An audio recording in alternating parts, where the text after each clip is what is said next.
Moi, c'est François Albert Bernard. Je fais la farine depuis, c'est la deuxième année cette année. J'ai commencé à en faire un petit peu avec le monsieur qui a créé cette exploitation, Michel Chatogne, qui avait créé toute cette exploitation, ce séchoir, etc. Pour que l'activité perdure. C'est arrivé un petit peu derrière pour prendre, on dira, la suite, continuer tout le travail qui avait été entrepris, que ce soit dans les châtaigniers ou ici sur le bâtiment par exemple. Alors nous cette année on va récolter à peu près sur une quinzaine d'hectares, dans la vallée du Canal et entre chez Saint-Pancras, sur la commune de Matzo. Il y a toute la préparation à faire. Au mois d'août et au mois de juillet, commencer à démaquiser, à nettoyer, à préparer les terrains.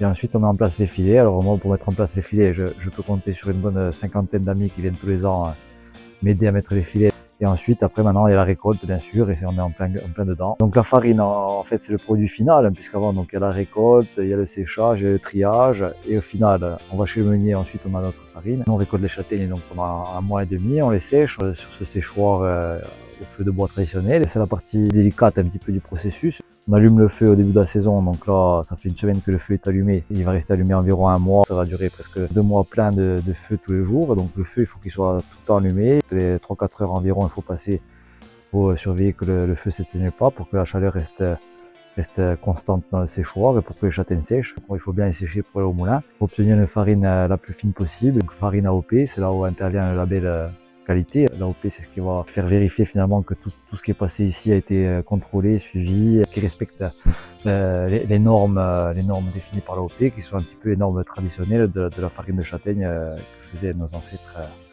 il y a quelques années encore. Cette farine, finalement, c'est un petit peu l'aboutissement de la saison. On commence à l'avoir à peu près au mois de novembre et on l'aura jusqu'à l'année prochaine pendant quelques mois. C'est un produit qui est quand même aujourd'hui assez recherché pour faire la fameuse poulaine, etc. Mais aussi pour faire de la pâtisserie. Il y a beaucoup de boulangers et quelques pâtissiers qui jouent le jeu aujourd'hui de prendre notre farine de châtaigne et quand même un goût incomparable, avec notamment le fait qu'il n'y ait pas de gluten, etc. Donc il y a pas mal d'atouts, je pense, qui se développent petit à petit, qui pourraient être encore plus développés pour cette farine de châtaigne. L'intérêt d'adhérer à la marque Valeur Parc, c'est pour montrer de toutes nos productions dans les territoires reculés comme on a ici. C'est-à-dire on est en plein cœur du Bauge, en Matzo, là, en plein cœur de la Corse. Ce sont des productions qui sont faites depuis des siècles. Et donc c'est, je pense, important aussi que ces productions puissent être mises en valeur à travers l'action du parc et la marque Valeur Parc.